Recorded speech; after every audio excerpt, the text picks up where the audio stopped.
Ce que Dieu veut, c'est votre sanctification. 1 Thessaloniciens 4:3. Il nous convenait en effet d'avoir un souverain sacrificateur comme lui, saint, innocent, sans tache, séparé des pécheurs, et plus élevé que les cieux. Hébreux 7:26. L'homme spirituel prend Christ comme exemple. Il est résolu à marcher comme Christ a marché. Christ a vécu une vie de séparation. Il était dans le monde sans être du monde. Il vivait au contact du monde, mais il ne s'y conformait pas et n'était pas influencé par lui. L'homme spirituel aspire à une sainteté semblable à celle de Jésus. Il doit avoir avec le monde des relations semblables à celles que Christ a eues, et le monde le traitera comme il a traité Jésus. Ils ne sont pas du monde, comme moi je ne suis pas du monde. Jean 17:16. Si vous étiez du monde, le monde aimerait ce qui est à lui.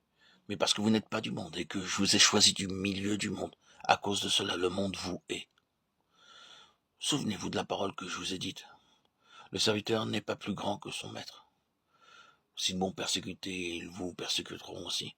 S'ils ont gardé ma parole, ils garderont aussi la vôtre. Jean 15:19.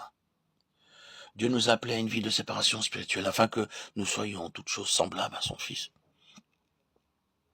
En réponse à l'appel de Dieu, êtes-vous sortis du monde? En êtes-vous séparés? Mais puisque celui qui vous en a appelé est saint, vous aussi soyez saints dans toute votre conduite, selon qu'il est écrit. Vous serez saints car je suis saint. 1 Pierre 1:15-16. Tous les chrétiens sont appelés à la vie sainte, mais beaucoup ferment l'oreille. Ils accepteraient bien d'être spirituels, mais ils ne veulent pas être saints. C'est qu'ils ignorent ce qu'est la sainteté. Qu'est-elle donc? Disons d'abord ce qu'elle n'est pas. Elle n'est ni la perfection, ni l'éradication totale du péché, ni une vie sans défaut. La sainteté ne nous met pas dans l'impossibilité de pécher. Elle ne nous préserve pas du contact avec le péché. La sainteté, d'après la Bible, n'est pas la perfection, mais une bonne conscience devant Dieu. Nous devons être conservés irrépréhensibles lors de son avènement, et il nous fera paraître irrépréhensibles devant Dieu. Que le Dieu de paix vous sanctifie lui-même tout entier, et que tout votre être, l'esprit, l'âme et le corps, soit conservé irrépréhensible lors de l'avènement de notre Seigneur Jésus-Christ. 1 Thessaloniciens 5:23.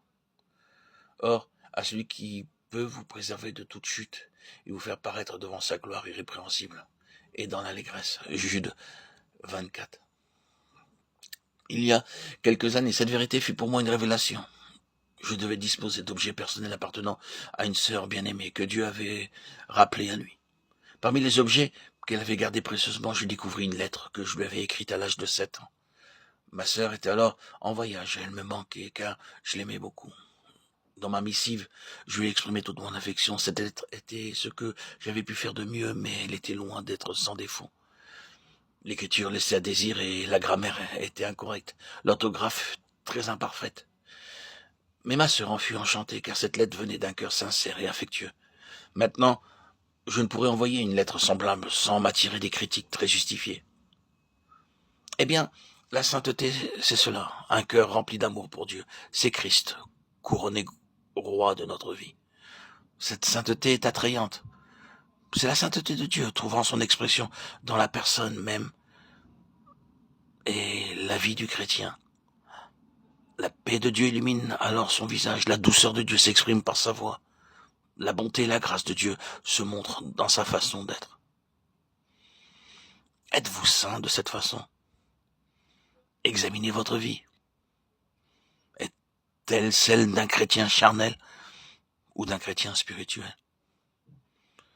Si vous ne vivez pas constamment sur les plus hauts sommets spirituels, ne voudriez-vous pas le faire dès maintenant?